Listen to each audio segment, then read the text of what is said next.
The eviction letter trembled in my hands, but not from fear, from rage. My mother stood in the doorway of what used to be my childhood home, arms crossed, eyes cold as winter stone.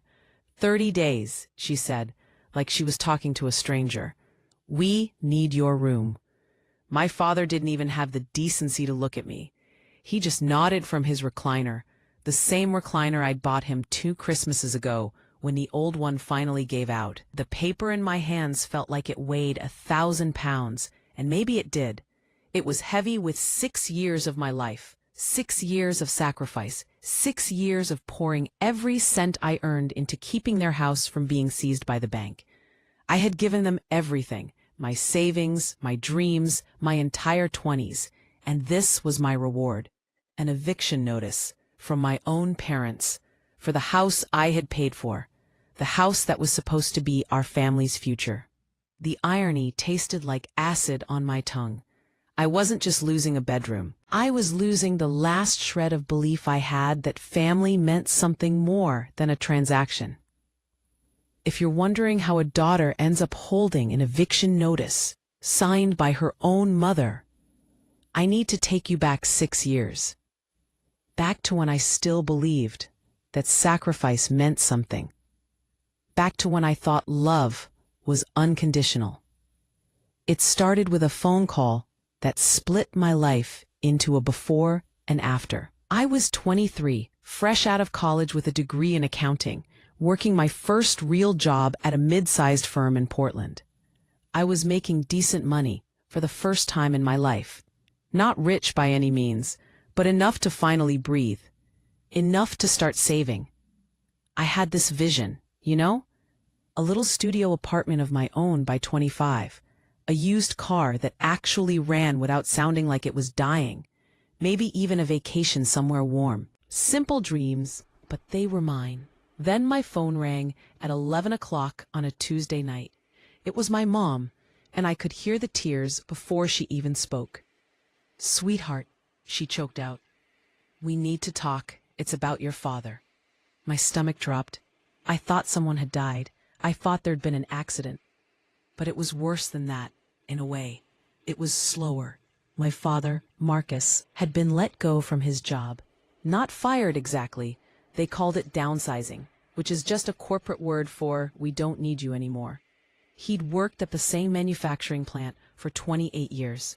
28 years of loyalty, of overtime, of missing my school plays and soccer games because he was putting in extra shifts to give us a better life. And they let him go with 2 months severance and a handshake. At 57 years old, my father was suddenly unemployed in an economy that chews up older workers and spits them out. My mother, Patricia, worked part-time at a doctor's office doing administrative work, but her income barely covered groceries and utilities. The mortgage on their house, the house I grew up in, the house with the backyard where I learned to ride a bike, and the kitchen where my mom taught me to bake. That mortgage was $3,000 a month. For the first few weeks, they tried to handle it themselves. Dad applied to dozens of jobs. He was qualified, experienced, hardworking, but every application disappeared into the void. Every interview ended with "we'll let you know," and then silence. The rejection was eating him alive. I could hear it in our phone calls, the way his voice got quieter and quieter, how he stopped talking about the future and only talked about the past. The second phone call came 3 months later. This time it was my father, and I barely recognized his voice. The man who had always been strong, who had taught me to change a tire and balance a checkbook, who had walked me down the aisle at my best friend's wedding with his chest puffed out proud. That man was gone. In his place was someone broken. "Isabel," he said, and his voice cracked on my name. "Baby girl, I don't know what to do." They were 4 months behind on the mortgage. 4 months. The bank had sent a notice of default. Foreclosure proceedings were starting. They had already drained their retirement accounts just trying to stay afloat, and there was nothing left. "We're going to lose the house," he whispered. "We're going to lose everything." I drove to Seattle that weekend, my hands gripping the steering wheel so tight my knuckles went white. The 3-hour drive felt like an eternity. When I walked through the front door, I knew immediately how bad it was. My mother had always kept the house immaculate. She took pride in it, in the gleaming counters and the fresh flowers on the table.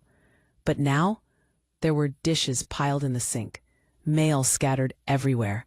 The air felt heavy, suffocating. My father was sitting at the kitchen table, staring at a stack of bills, like they might rearrange themselves into something manageable if he just looked hard enough. My mother hugged me, and she felt so small. When had she gotten so small? We sat down, and they laid it all out. The mortgage was $3,000 a month. Dad's unemployment barely covered their other bills. They'd applied for assistance, for loan modifications, for anything. But the bank was done being patient. They had 60 days, maybe less, before the house went to auction. "We don't have anyone else to turn to," my mother said, her hands shaking as she poured coffee none of us would drink. "Your sister." She didn't finish the sentence. She didn't have to. My older sister, Vanessa, lived in California with her husband, a successful tech executive.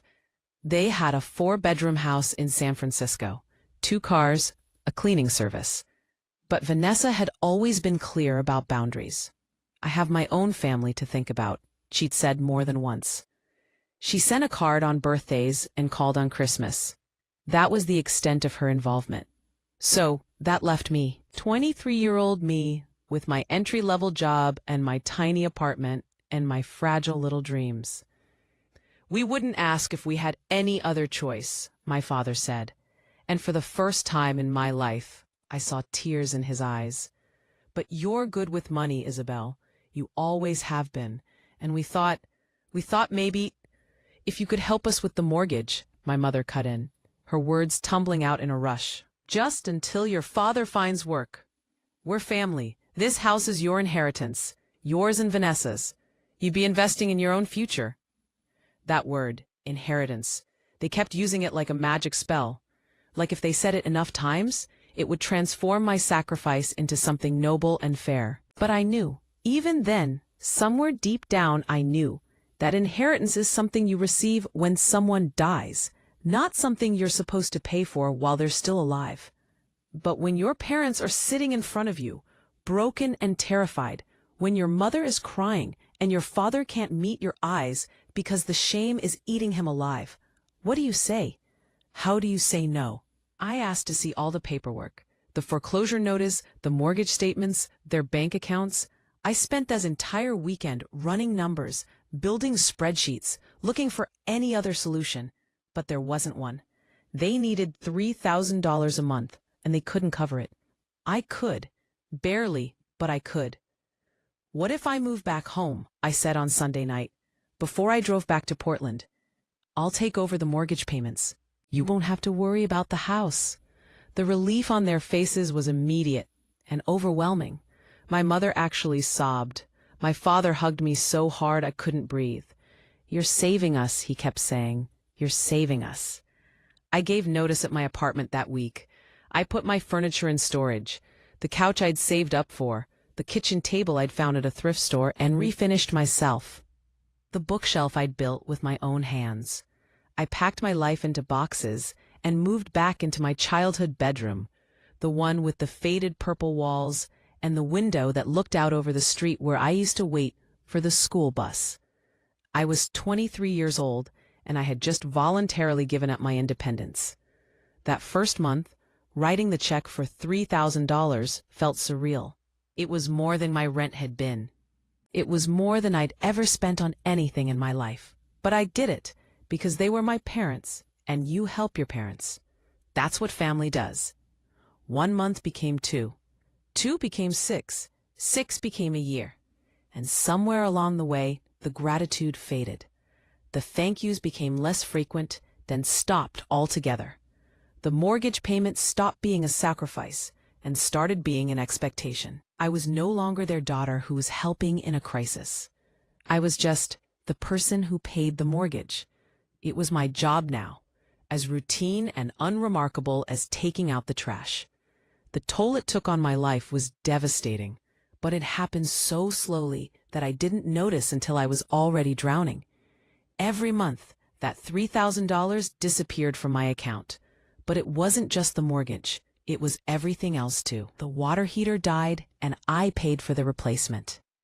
The roof started leaking, and I paid the contractor. The property taxes came due, and somehow that became my responsibility too. I was working 50, sometimes 60 hours a week at my job just to keep up.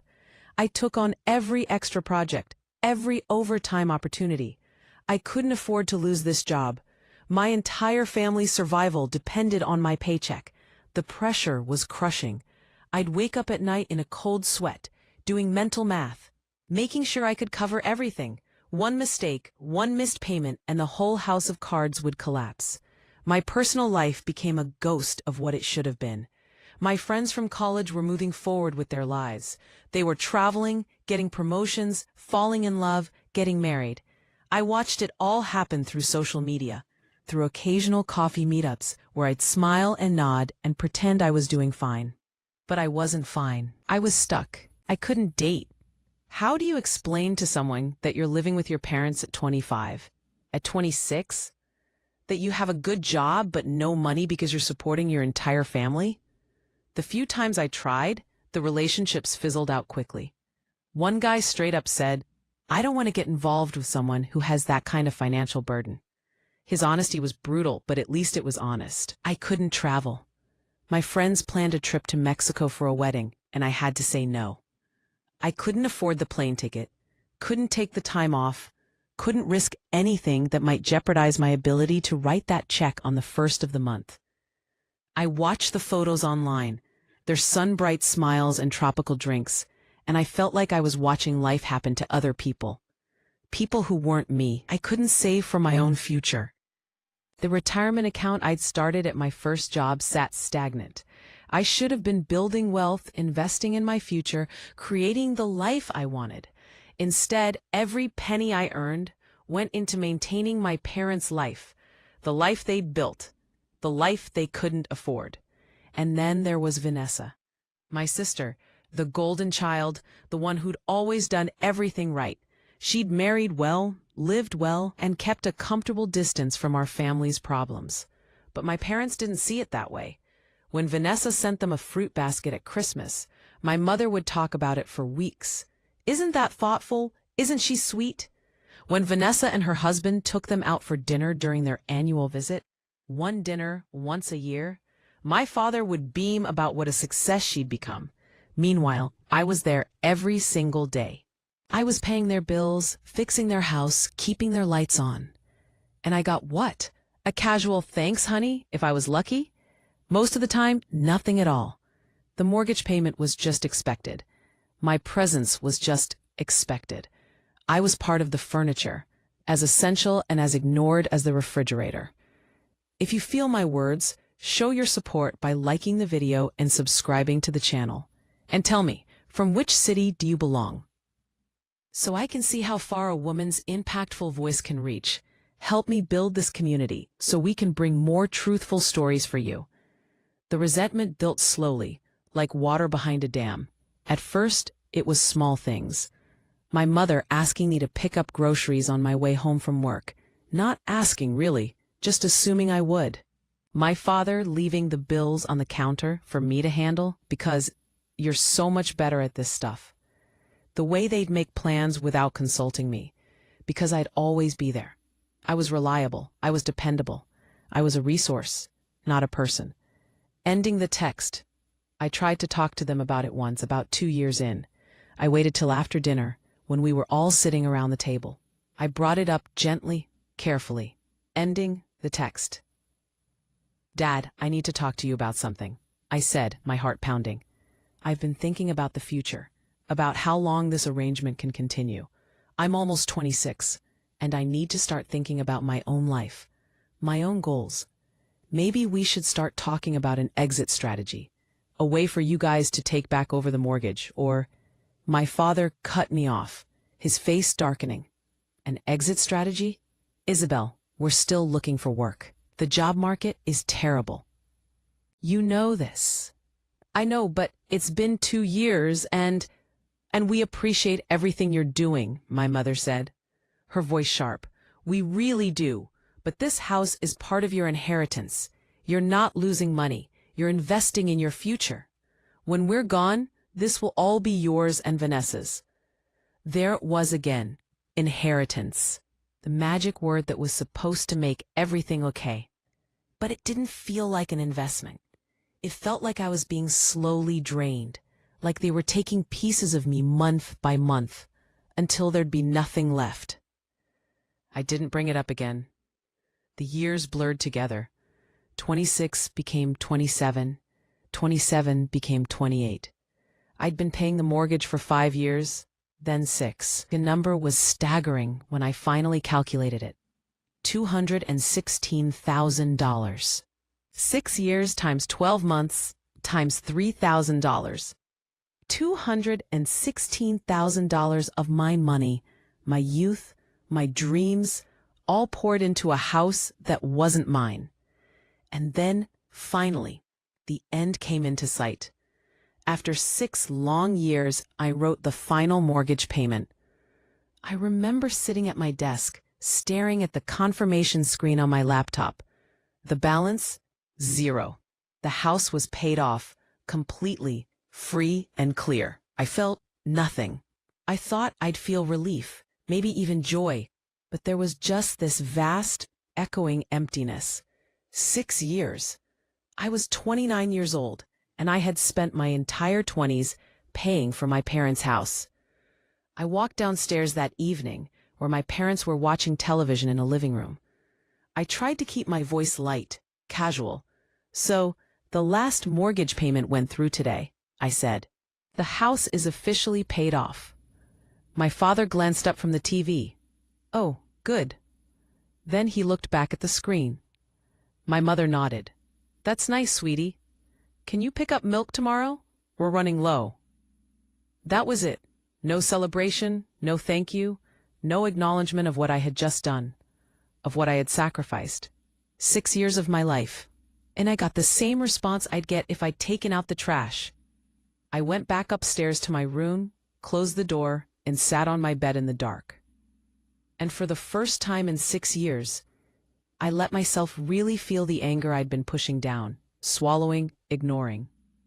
It rose up like a wave, hot and bitter and overwhelming. They didn't see me as their daughter anymore.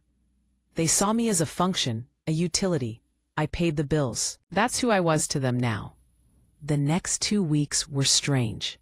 The house felt different, like something was shifting beneath the surface. My parents were acting weird. Quiet, secretive. They'd stop talking when I entered a room. They spent a lot of time behind their closed bedroom door. Their voices low, murmurs I couldn't quite make out.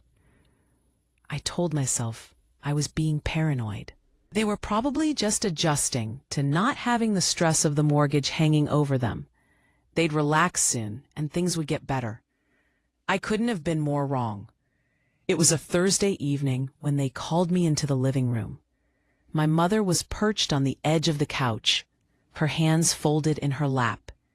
My father stood by the fireplace, his posture stiff. Everything about the scene screamed ambush, but I didn't see it coming. I was still operating under the delusion that I was their daughter, that they loved me, that the last 6 years meant something. "Isabel, sit down," my father said, gesturing to the armchair across from them. His voice was formal, distant. It was the voice he used with telemarketers and door-to-door salesmen. I sat, my pulse quickening. What's going on? My mother reached into a folder on the coffee table and pulled out an envelope. She slid it across the table toward me. My name was printed on the front in cold, impersonal type. "What is this?" I asked, staring at it like it might bite me. "It's a notice," my father said, still not looking at me. "We're giving you 30 days to find your own place." The words didn't register at first. They sounded like a foreign language, like someone was speaking to me from underwater. 30 days? I repeated slowly. To find my own place? You're kicking me out? We're not kicking you out, my mother said, her voice clipped and defensive. We're helping you transition into independence. You're 29 years old, Isabel. It's time for you to have your own space. The absurdity of it hit me like a physical blow. My own space? I just spent 6 years paying off your house. $216,000. That's my money in these walls. My father finally looked at me, and his eyes were cold. And we housed you and fed you for 18 years before that. Consider the last 6 years back rent for your childhood. We're even. Back rent for my childhood. For being their daughter. The room started spinning. I couldn't breathe. You can't be serious. This is a joke, right? Some kind of sick joke? It's not a joke, my mother said, and her voice was like ice. We've made our decision. We need the space. Vanessa and Derek are having some financial difficulties. Financial difficulties? I choked out a hysterical laugh. Vanessa lives in $1 million house in San Francisco. Derek lost a significant investment, my father said sharply. They need to downsize for a while, and we're family. We help family. They're going to stay here until they get back on their feet. The pieces fell into place with sickening clarity. Vanessa, the golden child who'd never contributed a dime to this house, who'd kept her comfortable distance while I bled myself dry. She was moving into my room, the room I'd lived in for 6 years while I paid their mortgage, and I was being thrown out to make space for her. You're replacing me, you whispered, with Vanessa. We're not replacing anyone, my mother snapped. Don't be dramatic. This is a practical decision. Vanessa needs help, and you need to learn to stand on your own 2 feet. Stand on my own 2 feet? Stand on my own 2 feet? My voice was rising, shaking. I've been standing on my own 2 feet while holding up this entire family for 6 years. Where was Vanessa? Where was the golden child when you were about to lose everything? Your sister has her own life, my father said. She has a husband, responsibilities. You're single, you have flexibility. I'm single because I've spent 6 years trapped in this house paying your bills, living in my childhood bedroom. The tears were coming now, hot and furious. I gave up everything for you. My 20s, my savings, my future. Everything. And this is how you repay me? My mother stood up, her face tight with anger. We don't owe you anything, Isabel. You made the choice to help. Nobody forced you. And frankly, we've been more than patient with you living here rent-free. Rent-free. After $216,000. I stared at these 2 people, these strangers wearing my parents' faces, and something inside me just broke. Or maybe it didn't break. Maybe it crystallized. Maybe for the first time in 6 years, I saw them clearly. They had used me, completely, thoroughly used me. I was never their daughter in this arrangement. I was a convenience, a solution to a problem. And now that the problem was solved, I was disposable. Get out, my father said when I just sat there frozen. We need you out in 30 days. That's more than fair. I picked up the envelope, stood up, and walked out of the room without another word. Because what was there to say? What could I possibly say to people who saw their own child as a tenant whose lease had expired? The next 30 days were an exercise in emotional torture. I continued going to work, putting on a professional mask, but inside I was falling apart. At night, I'd come home to the house I'd saved, the house I'd paid for, and my parents would avoid me. We'd exist in the same space like ghosts, passing each other without speaking, without acknowledging the devastation between us. I started packing my room in stages, each box a fresh wound. My college diplomas, the ones my parents had framed with such pride when I graduated, into a box. The photo albums from family vacations, back when we were actually a family, into a box. the childhood stuffed animals I'd kept for sentimental reasons, into a box. Every item was a memory turning sour, a piece of evidence that the love I thought was unconditional had always been transactional. About 2 weeks in, Vanessa called me. I almost didn't answer, but morbid curiosity won out. "Izzy!" Her voice was bright, cheerful, completely oblivious. "Mom told me you're finally getting your own place. I'm so excited for you. This is such a big step." I sat there, phone pressed to my ear, unable to speak. Did she really not know, or did she just not care? "Derek and I really appreciate Mom and Dad letting us stay for a bit," she continued, filling my silence with her chatter. "The market's been rough, and we need to recalibrate our finances. It's so nice to have family to fall back on, you know?" "Vanessa," I finally said, my voice flat, "do you know why I'm moving out?" A pause. "Because you're ready to be independent?" "No, because Mom and Dad are kicking me out to make room for you." Another pause, longer this time. "Oh, well, I'm sure they have their reasons. You know how Mom is about space." Mom is about space. Not, "That's terrible," or "I didn't know," or "let me help." Just casual dismissal, because my pain wasn't her problem. It never had been. "Vanessa, I've been paying their mortgage for 6 years. $216,000. Did you know that? I knew you were helping them, but I wasn't helping. I was supporting them, completely, while you were living your life in California. And now they're kicking me out the moment the house is paid off, so you can move in. Don't you see how insane that is? Period, pause, exclamation mark. Izzy, you're being dramatic. I'm sure that's not how it is. Mom and Dad love you. They're probably just trying to encourage you to be independent. And honestly, it's kind of weird that you've been living with them this long. You're almost 30. So I hung up on her. There was nothing else to say. My entire family had shown me exactly who they were, and I finally had the clarity to see it. Period, pause. I needed help, and I had nowhere to turn. My friends were sympathetic, but they had their own lives, their own problems. I crashed on a few couches, stored my belongings in a friend's garage. I felt homeless in a way that wasn't about physical shelter. I was emotionally homeless. The people who were supposed to be my foundation had pulled the rug out from under me, and I was free-falling. Strum. That's when the anger really set in. Not the hot, chaotic anger of those first few days, but cold, calculated fury. I'm an accountant. Numbers are my language, and I speak it fluently, so I started doing what I do best. I organized the data. I pulled together every bank statement from the last 6 years.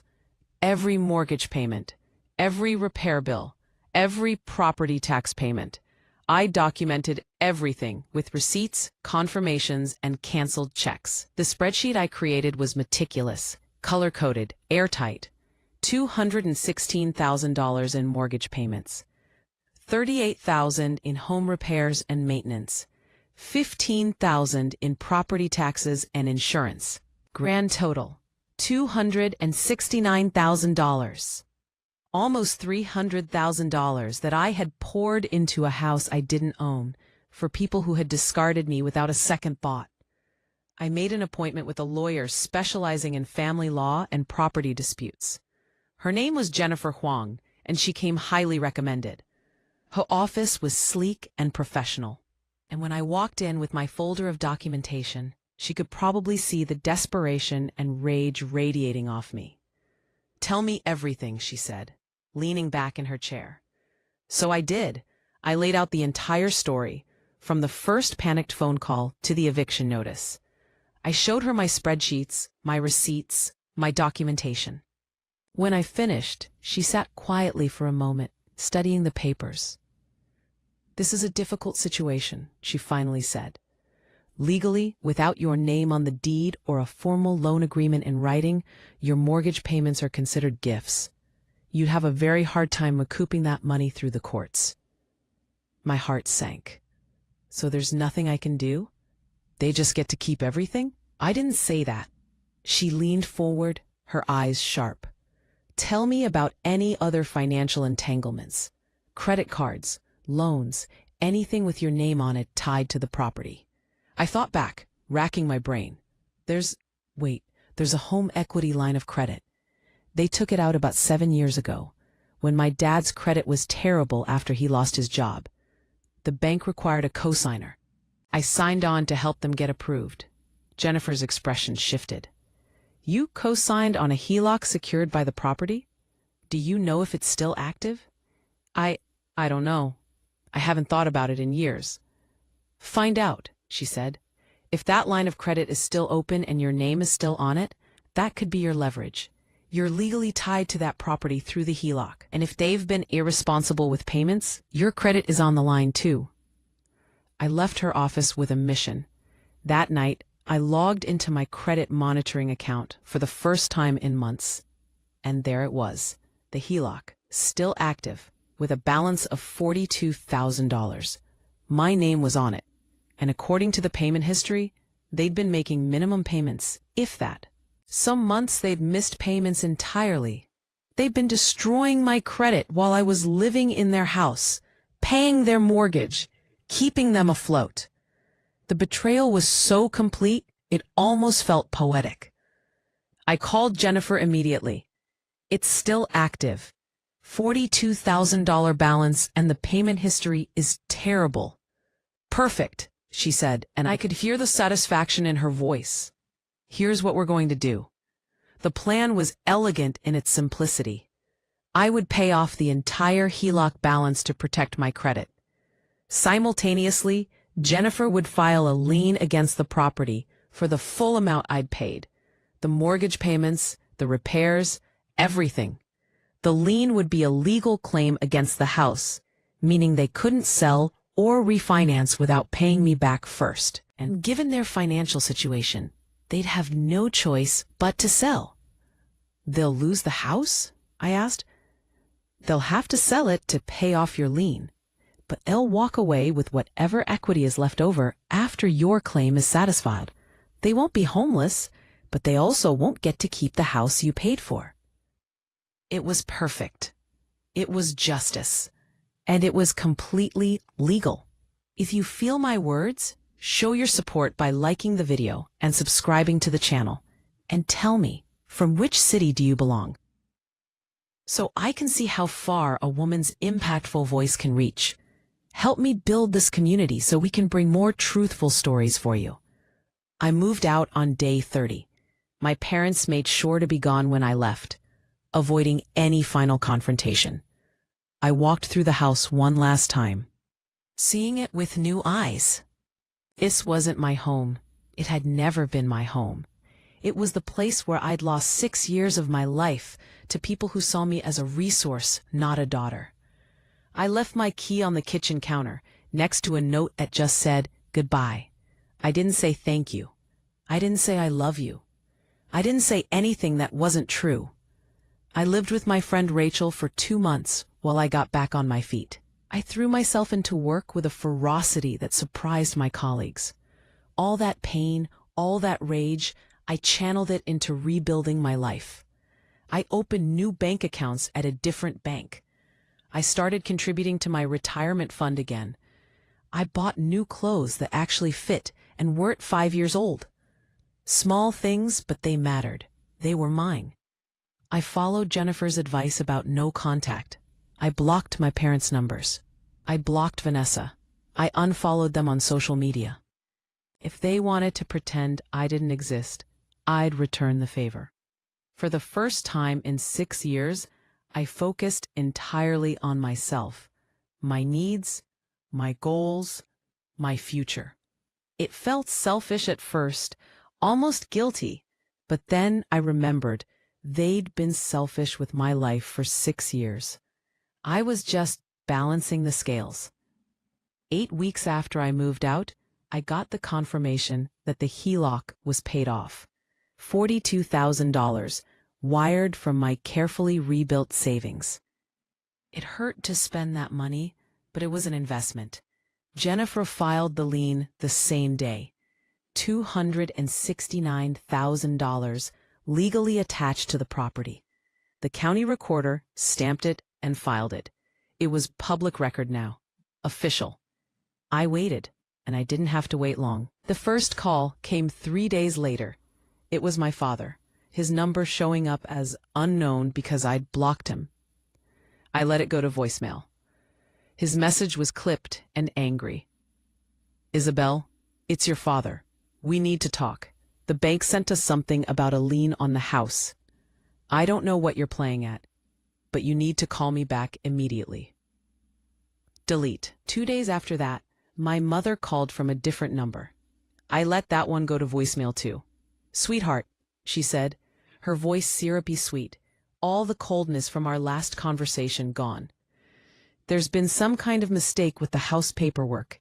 Can you please call us back? We can work this out. We're family." Family. Now I was family again, now that they needed something from me. Delete. Then came the text messages from Vanessa, increasingly frantic. "Izzy, what did you do? Mom and Dad are freaking out. They're saying you put a lien on the house? That can't be true. Isabel, you need to fix this. They could lose everything. How can you be so selfish after everything they've done for you?" After everything they'd done for me, the irony was so thick I could choke on it. I didn't respond to any of them. I kept my head down, went to work, went home to Rachel's couch, and waited. Jennifer had warned me they'd panic once they understood what the lien meant. "They'll try to guilt you," she said. "They'll try to manipulate you. They'll say you're destroying the family. Stay strong. You have every legal right to do this." 3 weeks after the lien was filed, I got an email from my father. It was long, rambling, full of accusations and guilt trips. He called me ungrateful. He said I was tearing the family apart. He brought up every sacrifice they'd made for me as a child, every Christmas present, every birthday party, as if those things somehow obligated me to bankrupt myself for them in adulthood. But buried in the anger was the confirmation I'd been waiting for. "We have no choice but to put the house on the market. I hope you're happy." I was. The for sale sign went up 2 weeks later. I didn't drive by to see it. I didn't need to. A mutual acquaintance mentioned it to me casually, and I just nodded, keeping my face neutral. But inside, I felt something I hadn't felt in years: satisfaction. The house sold in 40 days. It was a hot market, and the place was well maintained, thanks to all the money I'd poured into it. Jennifer handled all the legal proceedings. The escrow company followed the law exactly. The first priority was the lien. My $269,000 came out of the sale proceeds before my parents saw a penny. When it was all done, Jennifer called me with the final numbers. The house sold for $580,000. After the lien, closing costs, and realtor fees, your parents walked away with about $240,000. That's their share. $240,000. Less than I'd paid into the house, but still a significant amount. They weren't homeless. They weren't destitute. They had options. They just didn't have the house I bought for them, and they couldn't stand it. The day the money hit my account, I stood in my new studio apartment, my first real apartment in 6 years, and looked at the bank app on my phone. $269,000. My money returned to me. It felt like vindication, but it also felt bittersweet. I'd won, but the cost was my entire family. I thought about my mother's face the day she handed me the eviction notice. The coldness in her eyes.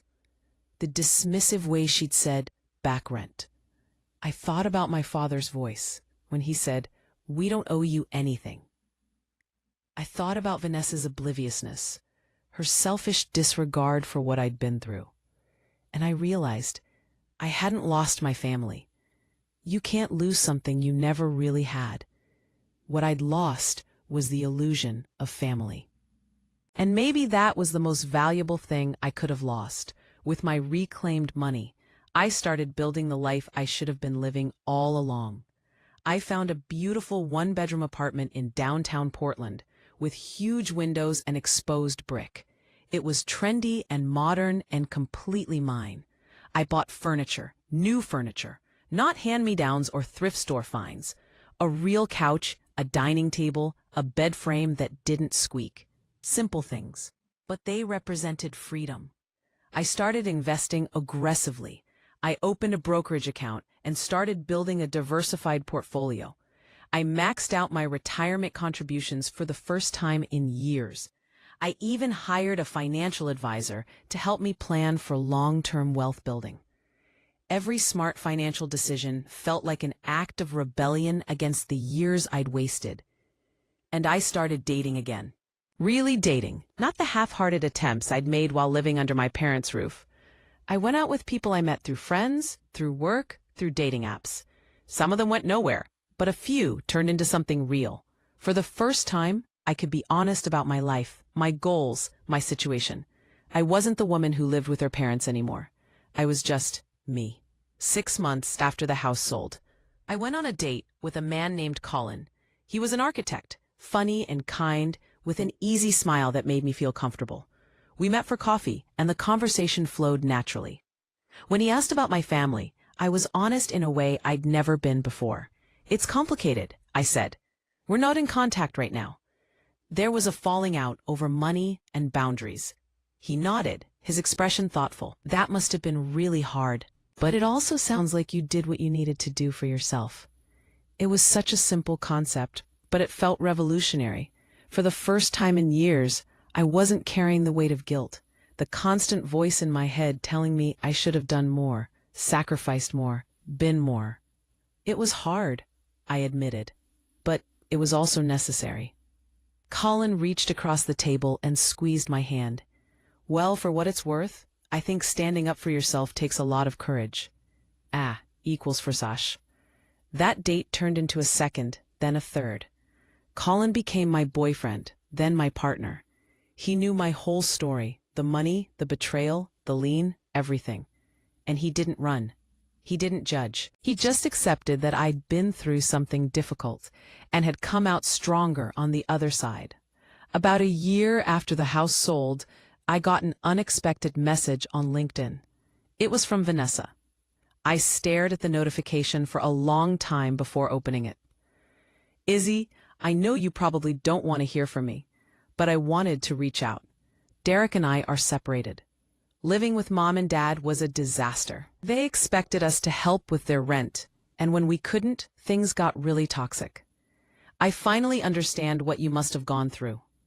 I'm sorry I didn't see it before. I'm sorry I wasn't there for you. If you're ever willing to talk, I'd like to try to rebuild some kind of relationship. I miss my sister." I read it 3 times, and then I closed the app without responding. Part of me wanted to believe her.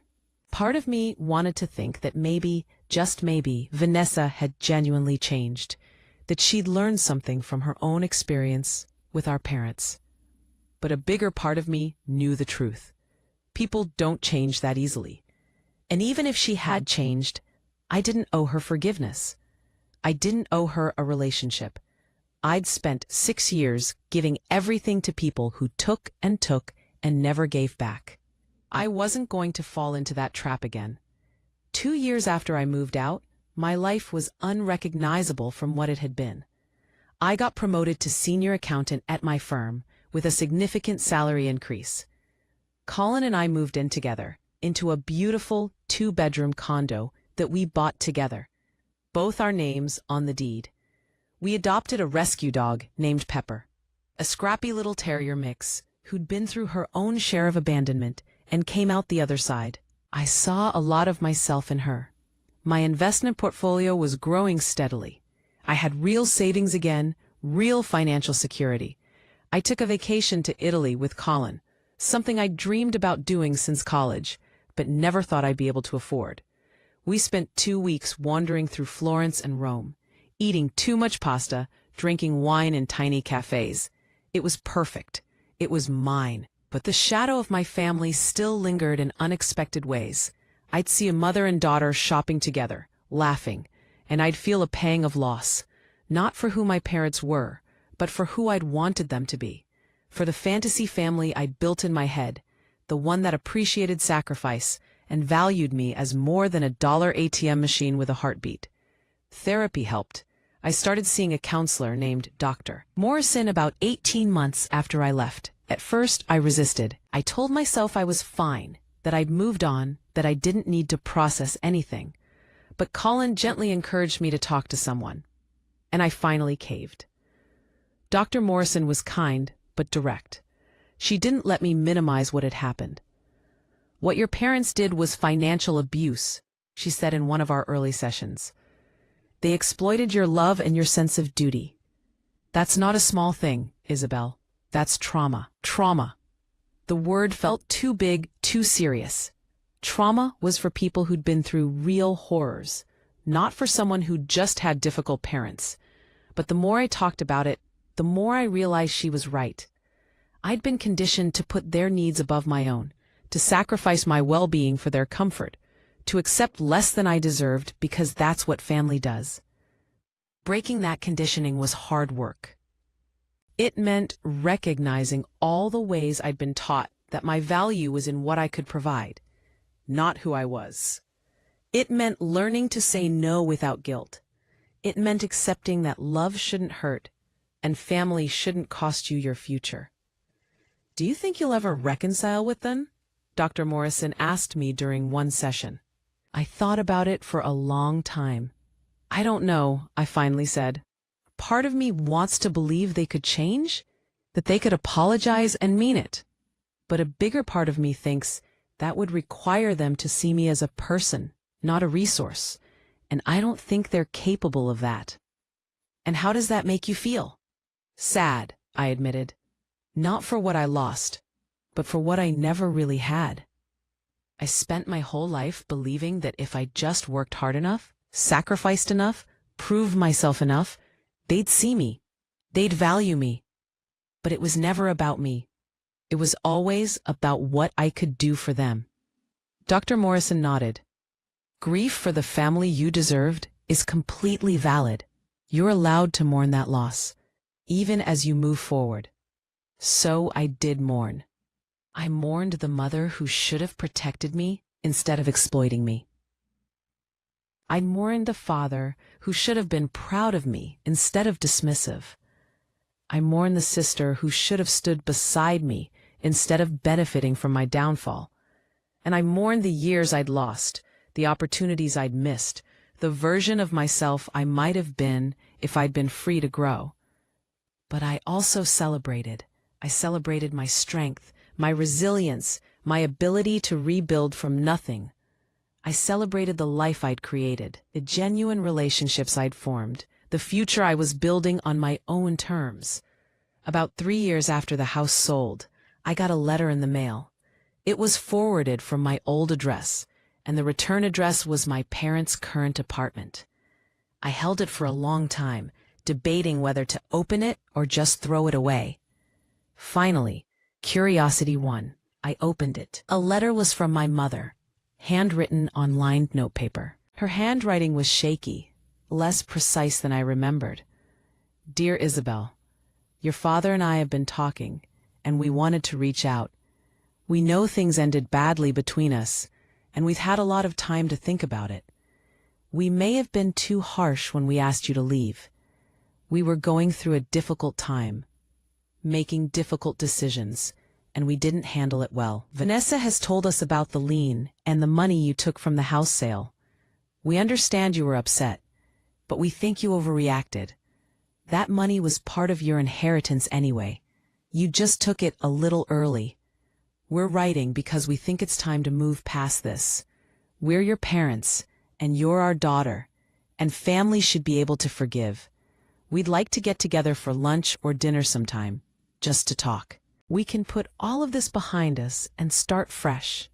Let us know when you're available. We miss you. Love, Mom and Dad." I read it twice, then set it down on my kitchen table. Colin was making dinner, and he glanced over at me. "Everything okay?" he asked. "Letter from my parents," I said, my voice neutral. He came over, wiping his hands on a dish towel. "Do you want to talk about it?" I looked down at the letter again. at the careful words that almost sounded like an apology but weren't, at the accusation buried in the kindness. You overreacted. At the complete lack of understanding about what they'd done, the complete absence of genuine remorse. They want to have lunch, I said. To move past this and start fresh. What do you want to do? Colin asked. I thought about it, really thought about it. What would having a relationship with them look like? Would they respect my boundaries? Would they treat me differently? Or would we just fall back into the same patterns where I gave and they took, where my needs came last? And then I thought about the life I'd built without them, the peace I'd found, the self-respect I'd developed, the freedom I'd earned. I don't want to go to lunch, I said finally. I don't want to start fresh. Starting fresh means pretending the past didn't happen, and I'm not willing to do that. Do you want to respond to them? Colin asked gently. I considered it. Part of me wanted to write back and explain, one more time, exactly how much they'd hurt me. But I'd done that already, in 1,000 different ways. They hadn't listened then. They wouldn't listen now.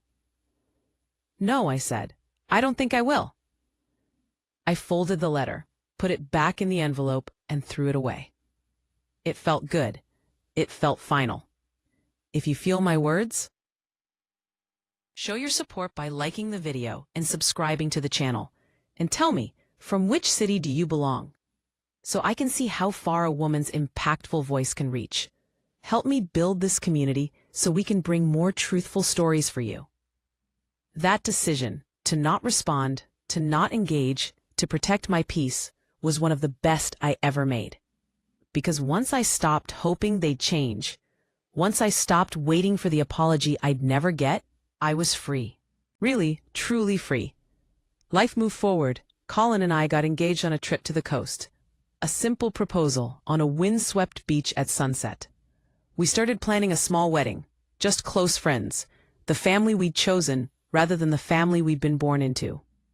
My maid of honor was Rachel, the friend who'd let me crash on her couch when I had nowhere else to go. The people standing beside me would be there because they wanted to be, not because they were obligated. I thought about sending an invitation to my parents, to Vanessa. The traditional part of me said I should, that they'd expect it, that it might cause more problems if I didn't. But the part of me that had learned to value myself said no. This day was about celebrating love, commitment, and partnership. It was about surrounding myself with people who genuinely cared about my happiness. My family had proven they didn't qualify, so I didn't send invitations. And on my wedding day, as I stood beside Colin in a garden full of wildflowers, surrounded by people who loved and supported me, I didn't feel their absence as a loss. I felt it as a choice I'd made, to prioritize my happiness, my peace, my future. During the reception, Rachel gave a toast that made me cry. Izzy is one of the strongest people I know, she said, her voice thick with emotion. She's been through things that would have broken a lot of people. But instead of becoming bitter, she became better. Instead of closing her heart, she opened it to real, genuine love. And that takes incredible courage. As everyone raised their glasses, I realized that's what I'd done. I'd taken the pain and betrayal and anger, and I'd transformed it. Not by forgetting, but by refusing to let it define me. Not by forgiving people who didn't deserve it, but by forgiving myself for believing them when they said they loved me. 5 years after I moved out, I was sitting in my home office, the spare bedroom in the condo Colin and I owned, working on a client's accounts, when my phone rang. It was a number I didn't recognize, but something made me answer. Hello? The voice was shaky, older than I remembered. It was my mother. Please don't hang up. My finger hovered over the end call button. How did you get this number? I asked. I called your old work. They transferred me. Please, I just need to talk to you for a minute. I should have hung up. Every instinct told me to protect myself, to maintain the boundaries I'd worked so hard to establish. But curiosity, or maybe some lingering shred of hope I couldn't quite kill, made me stay on the line. "I'm listening," I said, keeping my voice neutral. She took a shaky breath. "Your father is sick. Cancer, stage 4. The doctors say he has maybe 6 months." I felt nothing. Not sadness, not relief, nothing. Just emptiness. "I'm sorry to hear that. Is that all you have to say?" Her voice rose, anger bleeding through. "He's dying, Isabel. Your father is dying, and you don't care?" "What do you want from me, Mom? Do you want me to say I'll come visit? That I'll drop everything and rush to his bedside after he kicked me out of the house I paid for?" "He's your father," she said, her voice breaking. "Regardless of what happened, he's your father. Don't you think you owe him?" "I don't owe him anything." I cut her off, the words sharp and final. "I paid my debts, $269,000. I paid everything I owed and then some. You both made it very clear that our relationship was transactional. Well, the transaction is complete. We're even." "How can you be so cold?" she whispered. "What happened to you?" I laughed, a bitter sound. "What happened to me? You happened to me. You and Dad happened to me. You taught me that love has a price tag and family is just a contract. Well, congratulations, the lesson stuck." "Please," she said, and now she was crying. "Please, Isabel, he wants to see you. He wants to apologize. He knows we made mistakes." "Mistakes?" My voice rose despite my efforts to stay calm. "Kicking me out after I saved your house wasn't a mistake. It was a choice. Telling me my 6 years of sacrifice was back rent wasn't a mistake. It was cruelty. And now that he's dying, now that he wants to clear his conscience, I'm supposed to forgive all of that? I'm supposed to come running back and give him peace?" "He's your father," she repeated, but weaker now. "He stopped being my father the day he handed me that eviction notice," I said quietly. "I'm sorry he's sick. I genuinely am. But I can't give him what he wants. I can't absolve him. Some things can't be fixed with a deathbed apology." I hung up before she could respond. My hands were shaking. Colin appeared in the doorway, concern written all over his face. "That was your mom?" he asked. I nodded, unable to speak for a moment. He came over and wrapped his arms around me, and I let myself lean into him, drawing strength from his solid presence. "My dad is dying," I finally said. "Cancer." "I'm sorry," he murmured against my hair. "I'm not going to see him," I said, needing to say it out loud. "Is that terrible? Does that make me a terrible person?" Colin pulled back and looked at me, his eyes serious. "You're not a terrible person. You're someone who knows their limits and protects their peace. That's not cruel. That's survival." I thought about my father. I tried to summon up memories of who he'd been before everything fell apart. The dad who taught me to ride a bike, who helped me with my math homework, who walked me to school on my first day of kindergarten. But those memories felt like they belonged to someone else's life, someone else's father. The man who'd let me go without a fight, who'd chosen convenience over his daughter, who'd watched me leave without even a goodbye. That was the man I really knew. "I don't owe him forgiveness," I said, more to myself than to Colin. "I don't owe him peace of mind." "No," Colin agreed. "You don't." My father died 3 months later. I found out through a mutual acquaintance who reached out tentatively, probably expecting me to fall apart. But I didn't. I felt sad in an abstract way, the way you feel sad when you hear about any tragedy. But I didn't feel the grief that children are supposed to feel when they lose a parent. Maybe I'd already grieved him years ago, when he stopped being my father and became my landlord. I didn't go to the funeral. Vanessa sent me a long, angry email calling me heartless, selfish, unforgivable. She said I'd regret it for the rest of my life, that I'd dishonored his memory, that I was a disgrace to the family. I read it once and deleted it without responding. Dr. Morrison and I talked about it in therapy. "Do you feel guilty?" she asked. Sometimes, I admitted, society says I should have gone, that I should have risen above it and been the bigger person. But I also know that going would have been for them, not for me. It would have been one more sacrifice on the altar of family obligation, and I'm done sacrificing for people who never valued it. That's very self-aware, she said. The guilt you're feeling? That's the result of years of conditioning. But feelings aren't facts. You can feel guilty and still know you made the right choice. She was right. I did feel guilty sometimes, in the quiet moments late at night, but I never regretted my decision. Not once. Life continued. Colin and I celebrated our 3rd anniversary. I got promoted to partner at my firm.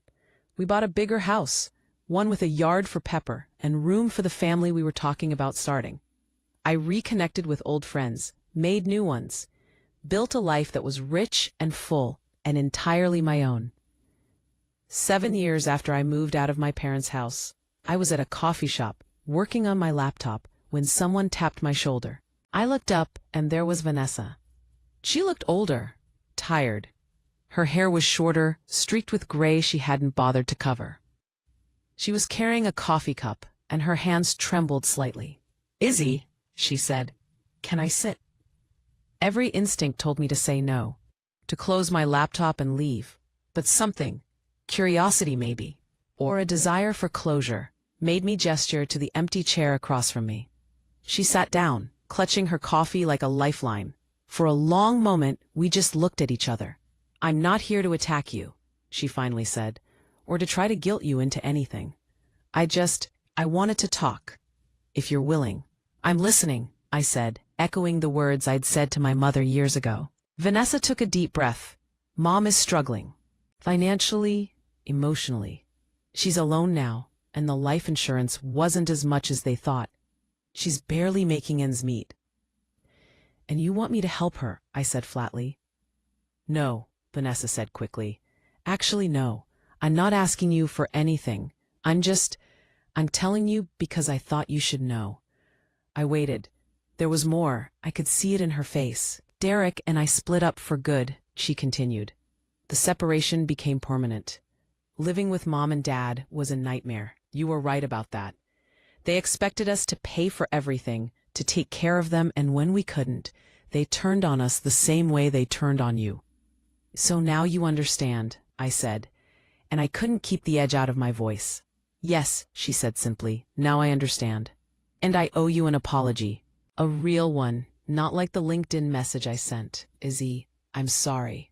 I'm sorry I wasn't there for you. I'm sorry I was oblivious to what you were going through. I'm sorry I benefited from your sacrifice without acknowledging it. And I'm sorry I judged you when you protected yourself." I studied her face, looking for signs of manipulation, of a hidden agenda. But all I saw was genuine regret. "Thank you," I said carefully. "That means something, but it doesn't change what happened." "I know," Vanessa said. "I'm not asking for us to go back to how things were. I don't even know if that's possible. I just wanted you to hear that I see it now. I see what they did to you. What we all did to you." We talked for another hour. It was stilted at first, awkward, but gradually became easier. She told me about her divorce, her new job, her therapy. I told her about my life, my work, my marriage. We didn't make promises or plans. We just talked. Two women who used to be sisters, finding their way through the wreckage of a family that had imploded. When we finally parted ways, Vanessa hugged me. It was brief, tentative, but genuine. "I hope you're happy," she said. "Really happy. You deserve that." "I am," I said. And I meant it. Vanessa and I didn't become close after that. We sent the occasional text, met for coffee every few months. We were cordial, even friendly, but there was a distance that would probably never fully close. Too much had happened. Too many wounds had been left to scar. But I appreciated her apology, not because it changed the past, but because it validated my experience. It confirmed that I wasn't crazy, wasn't oversensitive, wasn't wrong to protect myself. The family I'd grown up in had been toxic, and walking away had been the healthiest thing I could do. And now, At 36 years old, I look back on those 6 years in my parents' house, and I see them clearly. Not through the lens of guilt or obligation, but through the lens of truth. I was exploited. My love and loyalty were weaponized against me. I gave everything, and it was never going to be enough. But I also see what I gained. I learned my worth. I learned that I'm capable of surviving things I thought would destroy me. I learned that sometimes the bravest thing you can do is walk away, even when everyone tells you you should stay. I learned that family isn't defined by blood, but by respect, by love that doesn't come with conditions, by people who see you as more than what you can provide for them. Colin and I are trying for a baby now. We talk about what kind of parents we want to be, what kind of family we want to create. And I know, with absolute certainty, that I will never make my child feel the way my parents made me feel. I will never take their sacrifice for granted. I will never see them as a resource instead of a person. My child will know they're loved unconditionally, not because of what they can do for me, but because they exist, because they're mine. That's the family I'm building, the family I never had but always deserved. Sometimes I wonder what my life would have been like if I'd never moved back home. If I'd said no that first night when my parents asked for help, would I have more money? Probably. Would I have traveled more, achieved more, built my career faster? Maybe. But I also wouldn't have learned the lessons I needed to learn. I wouldn't have developed the strength I needed to have. I wouldn't have discovered who I really am when everything else is stripped away. The house I paid for is owned by someone else now. A young family bought it after my parents sold it. I drove by once, about a year ago, just out of curiosity. There were toys in the yard, a swing set in the back. The new owners had painted the shutters blue. It looked happy. It looked like a home. And I realized I didn't feel anything when I looked at it. No anger, no grief, no longing. It was just a house. The money I poured into it was returned to me. The emotional investment I made was a loss I'd written off. It was in the past, and I'd made my peace with it. My home is with Colin now, in the house we bought together, with both our names on the deed. My home is in the life we're building, the family we're creating. My home is in knowing my worth and refusing to settle for less than I deserve. So was I too harsh? Should I have forgiven them? Reconciled, been the bigger person? Those are questions I've asked myself 1,000 times. And here's my answer. I chose myself. After 6 years of choosing them, of putting their needs above my own, of sacrificing my future for their present, I finally chose myself. And I'm not sorry for that. Not even a little bit. What would you have done in my situation? Was I justified in walking away and taking back what was mine? Or should I have tried harder to maintain the relationship, even after everything that happened? I'd love to hear your thoughts. And if this story resonated with you, if you've been through something similar or know someone who has, please share it. Sometimes the most powerful thing we can do is let others know they're not alone. So let's talk about it. If you feel my words, show your support by liking the video and subscribing to the channel. And tell me, from which city do you belong? So I can see how far a woman's impactful voice can reach. Help me build this community so we can bring more truthful stories for you. Strong M.I., thank you for listening to my story. Thank you for being part of this journey. And remember, you are worth more than what you can provide. Your value isn't in your sacrifice. You deserve love that doesn't cost you everything you are. Strong M, take care of yourselves. Choose yourselves. You're worth it. Strong M, choose yourselves.